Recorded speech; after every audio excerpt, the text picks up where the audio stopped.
वैसे ये अलमिया जो है ना, ये बड़े सगीर नहीं है। आप हॉलीवुड में देख लें, ऐसा नहीं होता। हम एक उम्र के बाद हीरोइन को बाजी कह देते हैं। आज मैं अगर आपके साथ सामने बैठा हुआ हूँ तो वो एक ही वजह है, वो ये है कि उरूसा, और आज तक उरूसा की खा रहा हूँ। पॉलिटिक्स और फनून लतीफ़ा बिल्कुल अलग चीज़ें। भारत वालों, थोड़ा सा टॉलरेंस लेवल बढ़ाएं अपना। अस्सलाम वालेकुम जी। I was in conversation with Meera Sethi. Hello Meera Sethi, वॉचना। अगर आपको ये वीडियो पसंद आया, ये इंटरव्यू पसंद आया है तो वॉचना को सब्सक्राइब करें।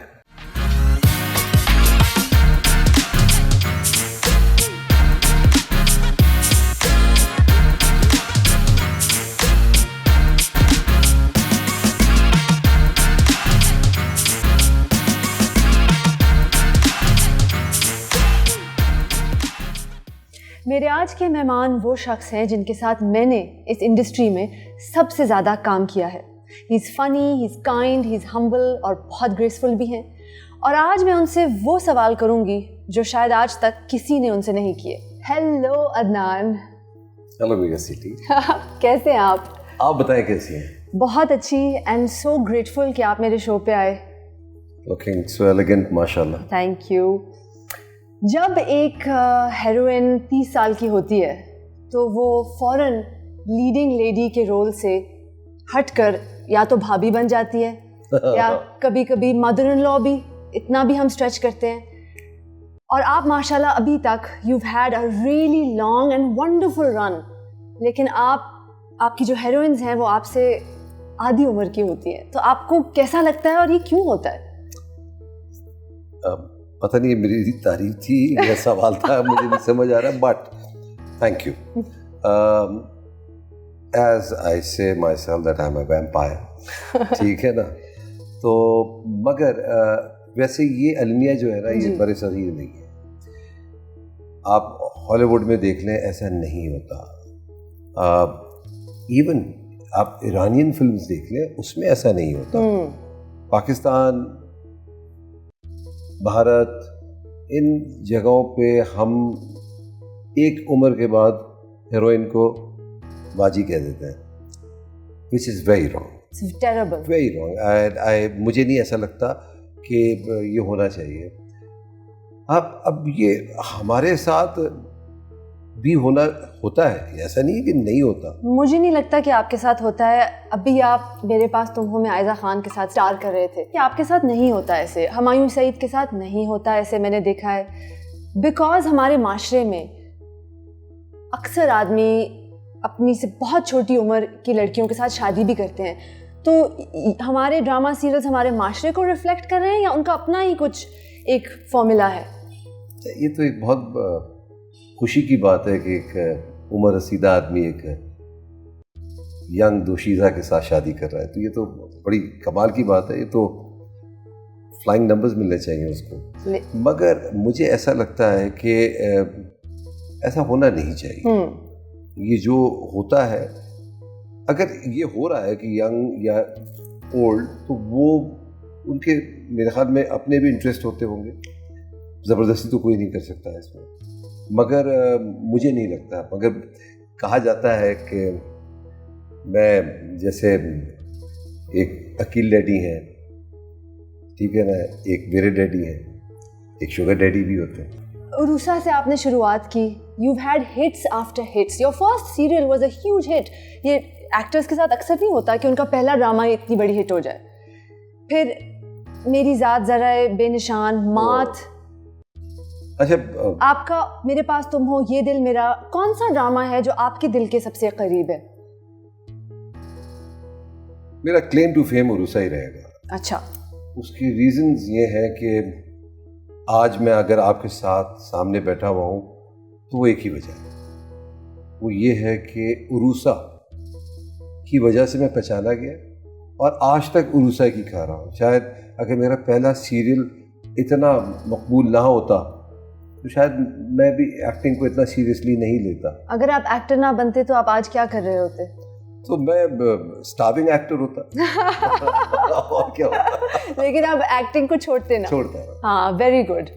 मैं क्योंकि पैशन पहले नहीं था, अच्छा।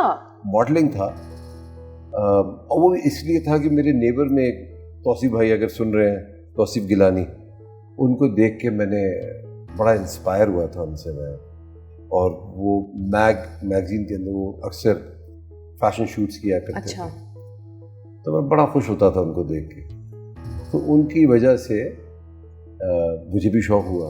आपके वालिद साहब बहुत पढ़े लिखे, बहुत जिसे कहते हैं किताबी कीड़ा इंसान, और शायर। देख के मुझे बिल्कुल अब्बा ही याद आ रहा और एक शायर, क्योंकि आप सेट पर अक्सर अपने वालिद साहब की शायरी हम सबको सुनाते हैं, और वो कुछ साल पहले गुजर गए। और मैंने देखा कि सोशल मीडिया पे देखा, जब मैं आपको मिलती रही, दावतों पे मिलती रही, मैंने देखा कि it was a huge turning point in your life. Of course you are still very cheerful and आप यू आर वेरी फ्रेंडली, आप सबको बहुत वार्मथ से मिलते हैं, लेकिन after your father passed away something, a light in you just shut off. In a way yes, because थोड़ा सा लिखाई की तरफ भी रुझान हो गया। आई थॉट दैट एक मेरे अंदर भी एक तख्लीकी कीड़ा है जो बाहर निकलना चाह रहा है और कुछ लिखना चाहता है। मैं देख रही हूँ कि आप पिछले 3-4 साल से आपने बहुत ज़्यादा मज़ीद लिखना शुरू कर दिया है। तो उसके कुछ मेरे कुछ गोस्ट राइटर्स भी रहे हैं। अच्छा, कौन है आपके गोस्ट राइटर्स, प्लीज हमें बताएं। ये तो ghost writers do you pay your ghost writer? No, okay, I don't, but और कुछ खुद भी शुरू कर दिया लिखना, मगर शौक हो गया। My daughter rights beautifully, and she's 16 now. Now she's 16. She'll be turning 16.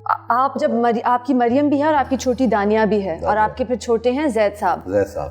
तो आपकी 2 बेटियां हैं अदनान। आप जब पाकिस्तान में हालात देखते हैं आजकल, तो आप क्या सोचते हैं? क्योंकि मुझे पता है कि एक दफ़ा आपने मुझे कहा था कि जब तक मरियम 13 की नहीं होती मैं उसको फ़ोन नहीं दूंगा। नहीं। आपने दिया है फ़ोन मरियम को?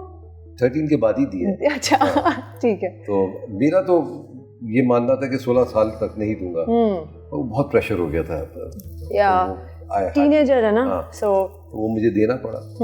मगर मेरा एक लिब्रा मेरा स्टार भी है उसके कस्म में, तो मैं एक इंसाफ पसंद बहुत हूँ मैं।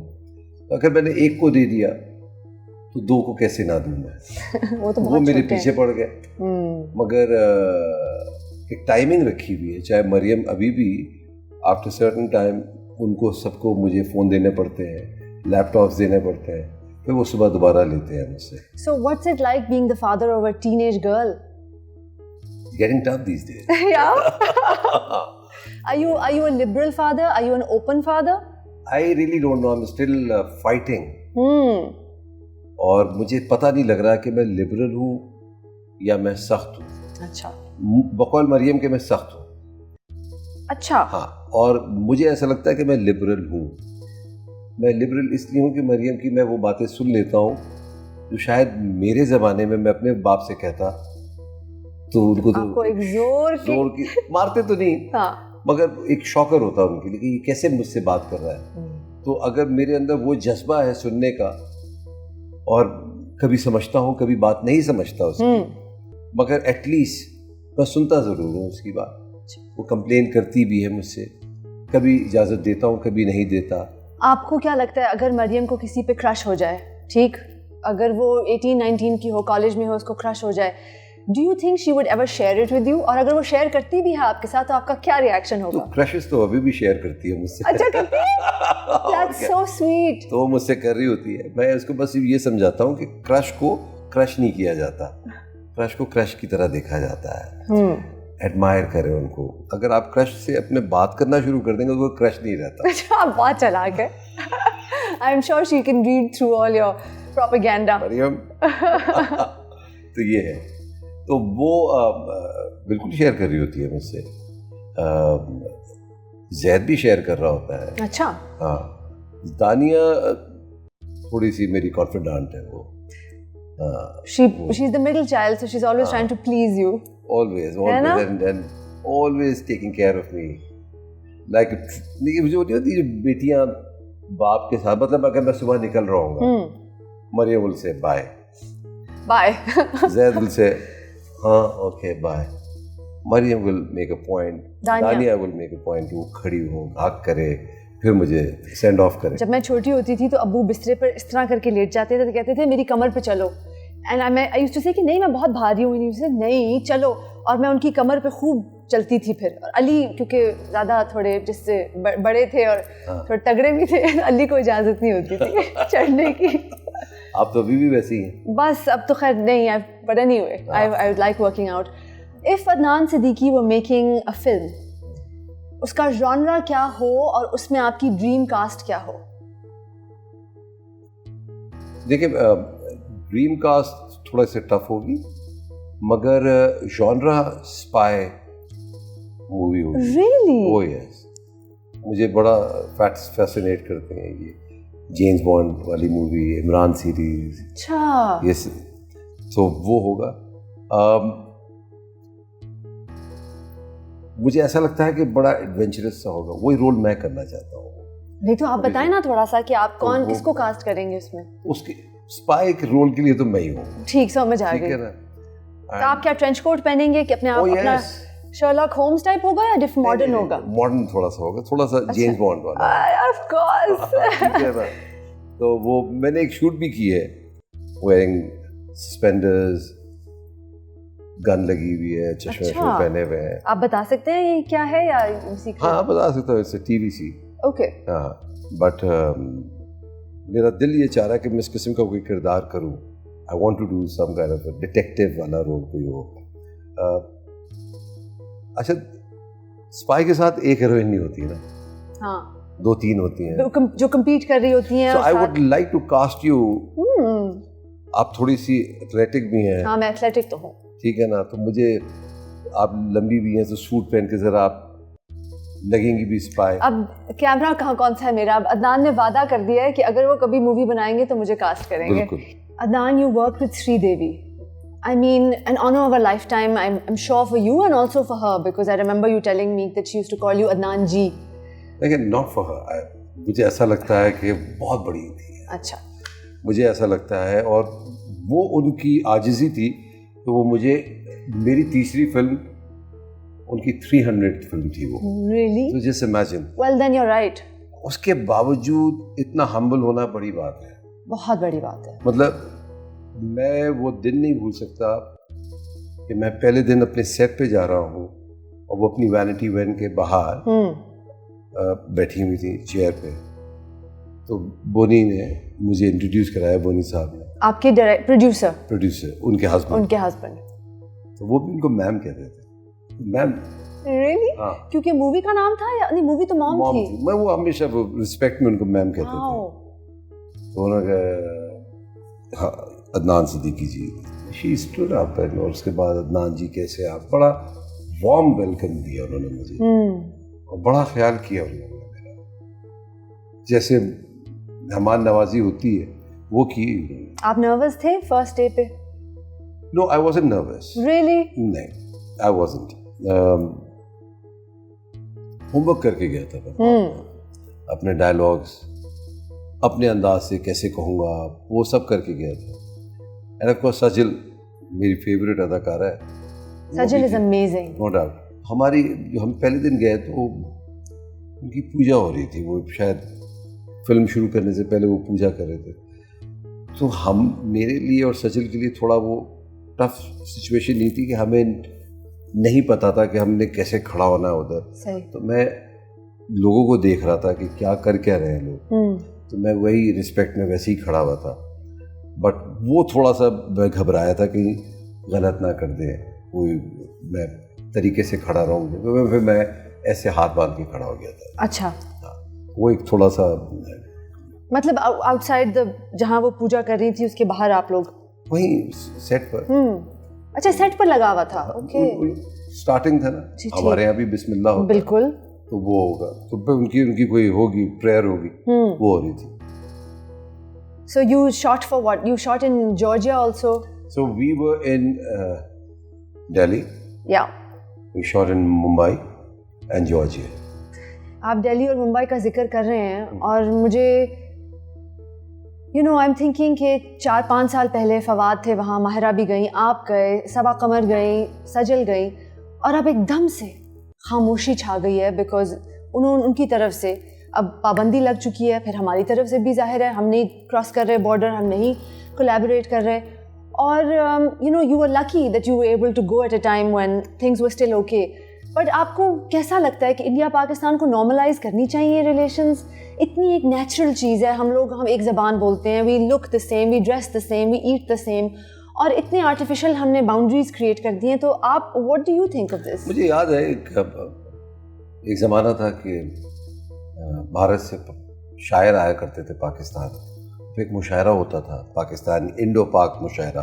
कब की बात है ये 80s की, 90s की। फिर मैंने 80s में जगजीत साहब को भी सुना हुआ है कराची में। वाओ, ठीक है ना। फिर मैंने एक उनका शो को होस्ट भी किया हुआ है जगजीत साहब के। फिर मैंने सोनू निगम साहब को भी सुना था यार पाकिस्तान में। फिर एक ज़माना था कि सैफ अली ख़ान और सुष्मिता सेन साहब आई थी इधर, वो भी एक बहुत बड़ा, ओमपुरी साहब, नसीरुद्दीन शाह, नसीर साहब आए, इरफान खान साहब, मीरा नायर आई, फिर क्या कहते हैं महेश भट्ट साहब आए, पूजा भट्ट साहब आए, एंड विशाल साहब आए, सही, उनकी बेगम साहबा आई। तो इतने लोग आ रहे थे। ये एक आर्टिस्ट का जो एक्सचेंज प्रोग्राम था, ये बड़ा अच्छा लगता है। एक सकाफत, एक कल्चरल एक्सचेंज प्रोग्राम होते हैं ये। और यू नो अदनान, अगर आप बुरा ना मनाएं तो एक दूसरे को हम ह्यूमनाइज करते हैं इस तरह। हाँ। क्योंकि सियासत हर जगह खेली जाती है, ना सिर्फ इंडिया पाकिस्तान में, पर पूरे मुल्क में। बिल्कुल होता है। और मुझे ऐसा लगा कि ये नहीं होना चाहिए था। देखिए, पॉलिटिक्स और फनून लतीफ़ा बिल्कुल अलग चीज़ें हैं। बहुत अच्छी बात, ठीक है। बिल्कुल। तो पॉलिटिक्स को, मेरा क्या ताल्लुक पॉलिटिक्स से? मेरा काम है आपको एंटरटेन करना। मैं एंटरटेन कर रहा हूँ तो एंटरटेन करता रहूँगा आपको, उनका काम। हम उनकी फिल्में देखते हैं, बड़े शौक से देखते हैं, उनके ड्रामे नहीं देखते, मगर फिल्में हाँ। ज़रूर देखते हैं। मगर वो हमारे ड्रामे बहुत शौक से देखते हैं। अब ये छुप छुपा के तो हो रहा है। और हमारी एक वेब सीरीज भी बनी है, जी टीवी ने चलाई है। बिल्कुल, क्योंकि यू नो वो टेरेस्ट्रियल टीवी पे नहीं है। हमारे सीरियल्स चल रहे थे उनके, उन्होंने एक बाकायदा डेजिग्नेटेड चैनल बना दिया था, जी जिंदगी जी। तो उसमें मेरा पहला ड्रामा सिलवटे शिकन के नाम से चला था। सोचें, अब वो ख़त्म हो गया। मगर मैं फिर एक बात और कहना चाहूँगा, टॉलरेंस की अगर बात करते हैं ना जी, तो मुझे ऐसा लगता है हम पाकिस्तानियों में ज़्यादा टॉलरेंस है। मुझे बड़ा अफसोस हुआ था कि और आप ये इसलिए कह रहे हैं क्योंकि उनकी तरफ से काम ख़त्म हुआ, हमारी तरफ से नहीं हुआ था, उनकी तरफ से हुआ। और जब हुआ तो उसका फिर कोई रिएक्शन तो होना ही था। मगर मुझे जो सबसे, चलिए ये भी हो गया, ये कोई बात नहीं, ख़त्म कर दिया। मगर एक ज़ाती ताल्लुकात पे अगर आप एक वीडियो कॉल कर रहे हैं, यहाँ का अदाकार या यहाँ का सिंगर भारत के सिंगर या अदाकार के साथ उसकी दोस्ती है जी, आप उस पर भी पाबंदी लगा रहे हैं। ये मैंने भी देखा। और ये पाकिस्तान से नहीं हुआ। I know. Very sad, ये इंडिया से शुरू हुआ। बिल्कुल, उन्होंने, मेरे भाई इंस्टाग्राम लाइव पे गए पाकिस्तानी आर्टिस्ट के साथ, और फौरन उनकी तरफ से नोटिस आ गया कि ये इसकी भी इजाज़त नहीं है। तो कितनी इनसिक्योरिटी होगी उनके मुल्क में। किस चीज़ की इनसिक्योरिटी है कि ये भी इजाज़त नहीं है? तो भारत वालों, थोड़ा सा टॉलरेंस लेवल बढ़ाएं अपना। तल्ख सच है ये। इसका हल क्या है? मुझे और आपको बदलना नहीं, ना राइटर्स को बदलना है, जो देख रहे हैं उनको बदलना है। बिल्कुल। अवाम, थोड़ा हमें बताएं द मस्तम के बारे में। द मस्तम कहानी है एक लड़के और लड़की की, उनकी ड्रीम्स।